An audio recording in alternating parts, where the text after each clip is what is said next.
Hey guys, welcome back to my YouTube channel. In today's class, we are going to talk about block element and inline element.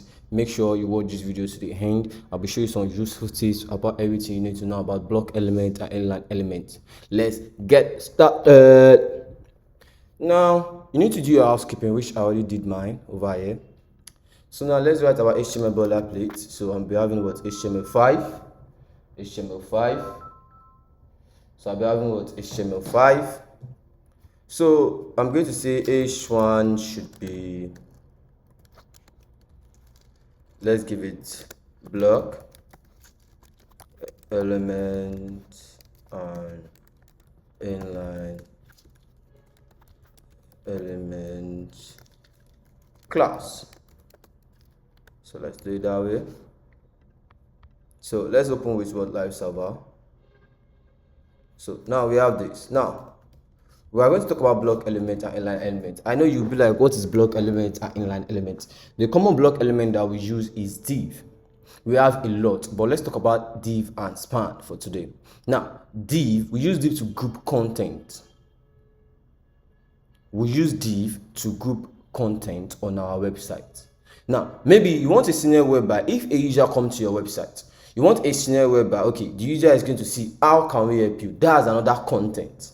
Is a content of how can we help you. So we don't want a scenario whereby the user comes to our website and our website does not look arranged. So if the user wants to be like, okay, how can we help you, he's going to go to that section. You already group it. Okay, we offer you guys this, we already group it. Now, what do I mean by block element? So we use block elements to group content on our website, on how our website should look like. So that's the purpose of div. Now, div takes the full width of the screen. It does not allow any other element to be side by side with him. It's a very jealous element. So how can you know the block element? Is by you. I'll show you how you can know it. Now, the common one is what? Is div. Now, the only way you can make it to be side by side is by you making use of what? CSS. So now we are still talking about HTML first. So let's have a div. Then now I have lorem. Sorry, so let me use the lorem. Now I have lorem. Now I have this. Now H1 is also a block element. Div is also a block element. Now how can you know H1 is a block element? How can you know div is a block element? The only way you can know is that you have to give it a background color. Like I said, it's going to take the full width of the screen. So now let's come over here. Let's give it a style. Then we can say what background color should be. Wow, I like using brown a lot. I guess you know that. Now you see, take the full width of the screen. Now over here too, let's give it a style too. Background color should be what? Blue. It also take the full width of the screen. It does not allow any other element should be what? Side by side with him. Is a what? Is a very jealous element. So now, how does div works? How does div works? So we have to have div. We can say H1 should be welcome to my website. Now in this scenario, I already group it that this one is block element and inline element class. I already grouped that content. I already grouped this one that is having lorem. Now in this div, I already grouped it that is having what? Welcome to my website. It's not going to make sense if I jump pack everything together. It's not going to make sense. So we cannot say lorem. We cannot say p. Paragraph is also a what? Block element. Like I said, we use it to group content. So now let me also give it a background color. Style. Background color should be what? Background color should be what? Green. Can you see that? Now, what is span? Span is an inline element. It takes its own position of the text. So let me have span. Let me write Brahim. Are you with me? So Brahim. Let me also have Brahim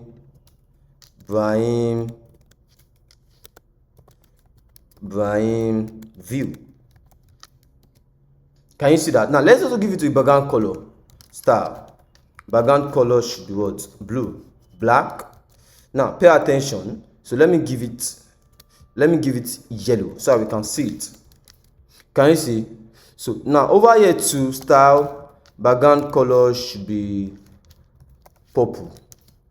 Can you see? It takes its own position of a text. Now what scenario can you use inline element? What scenario can you use span? Now let me come back to my website. Let me come over here and show you. So now this is my portfolio over here. So now look at this. Now this scenario like this, I make use of what? This is an H1, this is also a span. Remember, span is not a jealous element. It allows any other element to be what side by side, because inline is an what inline element. So if you want to do scenario like this, now let me inspect so you can see it yourself. Now this is what we call developer tools. Are you guys with me? This is what we call developer tools. Is either you come here, you come to what more tools. So you come to what developer tools. So you can change this one to be this here. So these are our developer tools. So you can just put your mouse here. If anywhere you put, can you see? So now this is my section. Can you see? I make use of what span. Now how can we do something like this? So now let's make use of this. Welcome to my website. So let me zoom in. So this is my website. I want it to have a different color. I can just give it a span, then pass it inside. Now let me give it a color. So I can say style. Let's call the style attribute. Then I can say what color should be what green. Let's say gray. Now we have this. Now this is scenario where you can use span. Now BlockElement, if you go for an interview, they will not ask you what's the difference between div and span. They will ask you what's the difference between BlockElement and InlineElement. So you are going to say then BlockElement take the foot of the screen and we use it to group content in HTML, while InlineElement just take its own portion of the text. So this is everything you need to know about BlockElement and InlineElement. Make sure you like, subscribe and comment so that I'll keep making good videos like this. Make sure you like and subscribe and comment. See you next time.